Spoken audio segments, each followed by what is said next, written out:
أعوذ بالله من الشيطان الرجيم بسم الله الرحمن الرحيم الحمد لله الذي هدانا لهذا وما كنا لنهتدي لولا أن هدانا الله والصلاة والسلام على أشرف المرسلين سيدنا محمد وعلى آله وصحبه وسلم آمين. السلام عليكم ورحمة الله وبركاته. orúkọ mi ni Ibrahim Abiodun Chatta, òṣèré orí ìtàgé àti sinimá ni mí. Iṣẹ́ ààrẹ ni mo máa ń ṣe, ṣùgbọ́n mi kì í ṣe ẹbọ, èmi kì í ṣe ẹlẹ́bọ, mi kì í tẹ̀lé àwọn ẹlẹ́bọ, mi kì í bọ òòṣà, bọ̀dé eléré ni mí,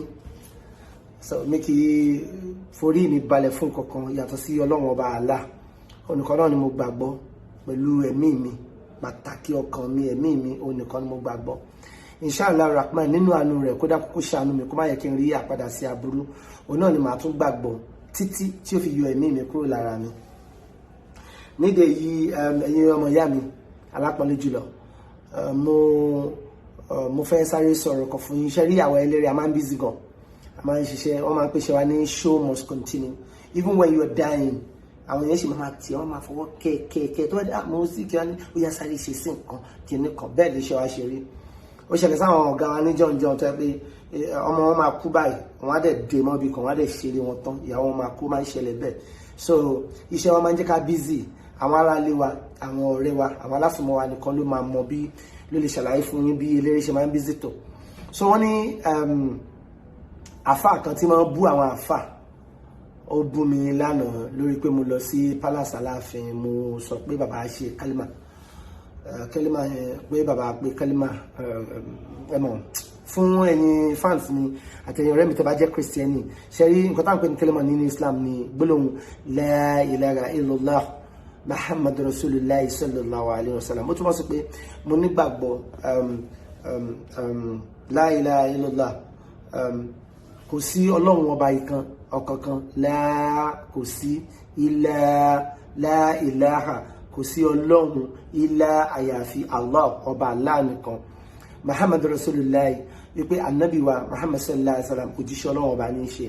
Ṣe rí fún ẹ̀yin fans mi Christiani àti ẹ̀yin family mi Christiani, nǹkan tẹ́lẹ̀ túmọ̀ sí níbi Sharia àtàwọn Muslim ni pé tí wọ́n bá ti pé ọ̀rọ̀ yẹn gbẹ̀yìn ayé ẹ̀ ó máa wà àlùjánnà. Doctrine tiwa ni, ẹ̀kọ́ tiwa nìyẹn nínú Islam, kò sí iyèméjì lórí ẹ̀. Ànábì sallallahu alayhi wa sallam ló sọ bẹ́ẹ̀. Now going back, gbàtẹ́ mi sọ̀rọ̀ yẹn pé kábíyèsí kú bàbá yìí Aláàfin Ọ̀yọ́ ọba Adéyẹmí ẹlẹ́ẹ̀kẹta Lámídì Oníkẹ̀ pé Ọláyíwọlá Àtàndá wípé wọ́n pe kálímọ̀ wípé afáàyàn wa ń bù mí rí mi mọ̀, I didn't know. Ìkan náà àwọn àbúrò mi tó wà lóyìnbó wá pè mí ní èní ẹ̀mọ̀ àti mo ti fàṣẹ lọ. Ẹ mọ báwọn aráàlú ìwé ṣe máa ń fàṣẹ nílùú wọn, èmi náà máa ń fàṣẹ Nàìjíríà. Ṣàbúrò mi wá pè mí pé àfáà kan tí máa ń bú àwọn àfáà ó bú mi pé báyìí. So mo kàn fẹ́ ṣe fídíò yìí láti pè wá sákìyèsí ni. Òpó márùn-ún ni òpó Islam. Ká gbọ́ Ọlọ́run gbọ́, ká gbà pé Ànábì Muhammad sallallahu alayhi wa sallam òjíṣẹ́ rẹ̀ ni, kí á kírun ọ̀ranyàn 5 lójúmọ́, kí á gbàwẹ̀ nínú oṣù Ramadan ilé tá ń ṣe lọ́wọ́ ẹ̀, kí á yọ zaka nínú nǹkan níwà, owó wa nǹkan níwà, ká yọ fún àwọn aláìní, ká lọ sí hajj, ká lọ sí ilé Olúwa. Ilé ní ẹlẹ́ẹ̀karùn ní Islam, ṣùgbọ́n tí a bá lágbára ní ẹlẹ́ẹ̀karùn yìí. Lẹ́yìn pílà 5 Islam, ìyá wa ní 6 article of faith, 6 nìyẹn. Àkọ́kọ́ bẹ́ẹ̀ ni pé tu'minu billahi, ká gba Ọlọ́run ọba gbọ́ ní ti pátápátá nìyẹn o. Ká wá gba àwọn màláíkà rẹ̀ gbọ́. Ẹ mọ̀ pé àwọn màláíkà kò ń ṣe nǹkan tá máa ń rí, the angels, we don't see them but we have to believe them. Ká gba àwọn ànábì rẹ̀ gbọ́, àwọn prophets ẹ̀, látòrí Adam alayhi salatu wa salam dórí Jésù alayhi salatu wa salam dórí Muhammad sallallahu alayhi wa salam, aláti gba gbogbo wọn gbọ́. Ó di méjì bẹ́ẹ̀ yẹn, ó di mẹ́ta bẹ́ẹ̀ yẹn. So a máa gba scriptures gbọ́, àwọn ìwé tí Ọlọ́run ọba sọ, the scriptures, Sufi Ibrahim, Taurata, Torah, ìyẹn Taurata Moses, Zabura Dauda, some of the Zabura Dauda. A máa gba Gospel of Jesus Christ náà, but scripture ni wọ́n Muslim gbọ́dọ̀ gbà wọ́n gbọ́, nǹkan tó mìkì wá ní Muslim nìyẹn. Lẹ́yìn tàbá a máa gba scripture Jésù gbọ́, àwọn àgbà Kùránì Muhammad sallallahu alayhi wa sallam tó reveal fún àgbàgbọ́ pé Ọlọ́run ọba látọ̀dọ̀ rẹ̀ ní àwọn ìwé ìtiwá. Ó di 4 nìyẹn. Ẹlẹ́ẹ̀karùn-ún bẹ́ẹ̀ ni pé a máa gbàgbọ́ ní kádàrá wa mí pé nǹkan tó ń ṣe wá ń bì irú ọ̀rọ̀ tí mo sọ kò déédéé wáyé ó ti kọ́kọ́ Ọlọ́run ti mọ̀ pé yóò wáyé àgbọ̀lọ́gbọ́ dé stéèjì yẹn wípé kádàrá wà gbogbo nǹkan tó ń ṣe wá láyé àwọn nǹkan tá a máa ń ṣe Ọlọ́run wa ló ní kádàrá Ọlọ́run máa fi sábàbí làwa jẹ́ Ọlọ́run máa fi wá ṣe sábàbí àbúrú kádàrá àgbàgbọ́ ẹlẹ́ẹ̀kẹfà ń bẹ ni pé a wà gba ọjọ́ ìkẹyìn bọ̀ wípé tá a bá ti kú ọjọ́ kan bẹ̀ o ìyá ọmọ ọmọ nǹkan fi àlá kọ́dà ní ọjọ́ tá a dùn lórí ti ṣe wa yọmọ túbúlà sẹ́ráhìr ọjọ́ tá a ṣe ìṣirò ṣe wa á gbàgbọ́ pé ọjọ́ yẹn wà o a máa dún wájú ọba adẹ́dà tó máa gbé wa dìde padà lẹ́yìn ìgbà tó bá ti pa wá níbi ìtàn. So tí mùsùlùmí bá wà tí kò bá tako 5 pillars of Islam tí kò dẹ̀ tako 6 articles of faith kò tọ́ sí ẹnì kankan lẹ́nu láti sọ pé kì í ṣe mùsùlùmí. Ní àkọ́kọ́ náà láti sọ pé mùsùlùmí kì í ṣe mùsùlùmí ẹ̀ṣẹ̀ ni láti ṣe speculations bí kí n sọ pé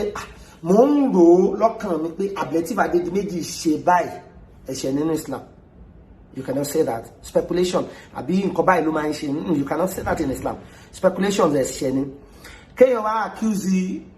kéèyàn wá sọ fún mùsùlùmí pé kì í ṣe mùsùlùmí ẹ̀ṣẹ̀ tó tóbi wájú ọlọ́ọ̀bà adẹ́dà ni. Kéèyàn jẹ́ mùsùlùmí sí kéèyàn wá sọ fún nínú Islam wa lèmi ń sọ kó wá sọ fún kí mùsùlùmí wá sọ fún mùsùlùmí mi pé ìwọ yẹ tí ẹ ṣe mùsùlùmí bóyá nítorí pé kò gba tí àwọn nǹkan kan wà tí ó jẹ́ àṣà tèmi tí kò tẹ̀lé kí wọ́n sọ pé kò ń ṣe mùsùlùmí ẹ̀ṣẹ̀ tó tóbi ni. Ẹ̀ṣẹ̀ ni kí mùsùlùmí máa sọ àwọn ọ̀rọ̀ tó máa díjà lẹ̀ àwọn ọ̀rọ̀ tó máa fa ìjà ọ̀rọ̀ burúkú tó lè dá ogun lẹ̀ ẹ̀ṣẹ̀ ni kí mùsùlùmí ṣe bẹ́ẹ̀ ẹ̀ṣẹ̀ ni gbogbo àwọn kan tó mọ̀ ká fún yín ẹ̀ṣẹ̀ tó lẹ̀ tóbi níwájú ọba adẹ́dà ni. ṣẹ́rí tí yorùbá ti tako òpó márùn Islam tí kò tako 6 articles of faith kò tọ́ sí mùsùlùmí kan lẹ́nu láti sọ pé ẹni ẹ̀ ń ṣe mùsùlùmí. Náà mo fẹ́ sọ̀rọ̀ kábíyèsí ikú bàbá yéye fún yín. Aláàfin Ọ̀yọ́ wọ́n máa ń kírun wọ́n ní gbogbo Friday tó bá bá wọn lọ́yọ̀ wọ́n máa kí lẹ́yìn imam gbogbo ọdún tó bá bá wọn lọ́yọ̀ wọ́n máa kí yídì lẹ́yìn imam.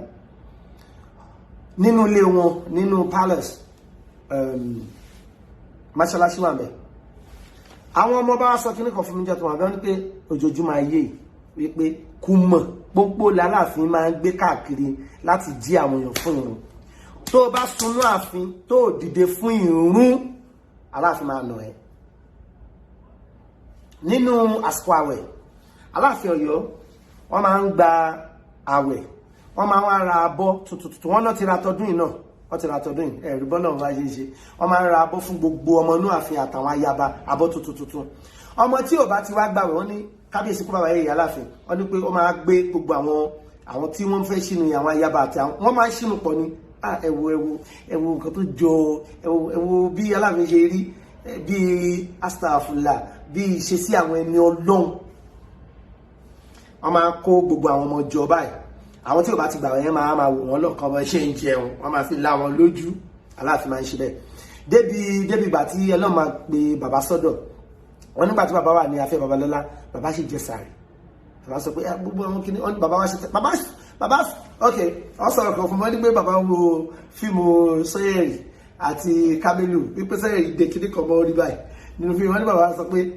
ẹwà àwọn aráàlú wa wọn nígbà tí Sanyẹ̀rì wa tún wà lọ dúró lẹ́nu ọ̀rọ̀ wọn ní pé wọ́n ṣà ń ṣe joke ṣá tí bàbá fi jáde láyé ọ̀rọ̀ dá lẹ́nu wọn wọ́n pa àwọn ẹ̀yà bàbá sọ̀rọ̀ bíi pé yẹn ń ṣe prediction ni bàbá ní pé tó bá ti di on the 26 títí di December àti màmá ṣẹlẹ̀ náà àfin wọ́n máa ránṣẹ́ sí àbúrò mi Báyọ̀ Tìjàní wọ́n ránṣẹ́ sí láti náà àfin wọ́n ránṣẹ́ fáwọn èèyàn pé bàbá ní táwọn bá ṣe kọ́ máa ṣe interview àṣé bàbá ń lọ ní èjì bàbá sì fìtì bẹ́ẹ̀ tí wọ́n fi sin bàbá àwọn tó wà mẹ́rin ni pé ara bàbá wọ̀n ẹsẹ̀ wọn nìkan ló tutù gbogbo ala máa kú lèmi kàn fẹ́ sọ fún wa gbogbo ala máa kú èyí tẹ̀mí wá ṣe tó kan èmi tó fi ní àáfàá yẹn bú mi ń sìn ní pé èmi sọ pé bàbá pé kálímọ̀ iṣẹ́ rí nínú Islam tí mùsùlùmí kan bá sọ̀rọ̀ fún mùsùlùmí ẹgbẹ́ pé nínú ààfin àwọn ayaba kéékèèké kan tó dúró tí wọn kì í ṣe ayaba àgbàlagbà kò sí ayaba kékeré o tí wọn kì í ṣe ayaba àgbàlagbà tó dúró ti bàbá wọn máa ń kí òun mo bá wọn ní wọn máa ń kí òun mo bá tẹ̀sí bá náà àwọn èèyàn gan bẹ́ẹ̀ so wọ́n sọ pé wàláhì bàbá pé kálímọ̀ ṣe tí mùsùlùmí bá sọ fún mùsùlùmí pé wàláhì ẹ gbọ́dọ̀ doubt ẹ so all the things that I said it based on bí Sharia Islam ṣe sọ náà mo fẹ́ sọ fún yín èmi ẹ má drag orúkọ mi ẹ má drag orúkọ mi téèyàn bá ń fi ìgbọ̀nsẹ̀ àti ìtọ̀ fọ ẹ̀gbin ṣé ẹ mọ̀ tó túmọ̀ sí ìmọ̀ ló làdín ní o ọgbọ́n orí ò pé o mùsùlùmí lè mi o èmi kì í ṣe oníjàgídíjàgan. Assalamu alaikum warahmatullahi wabarakatuh.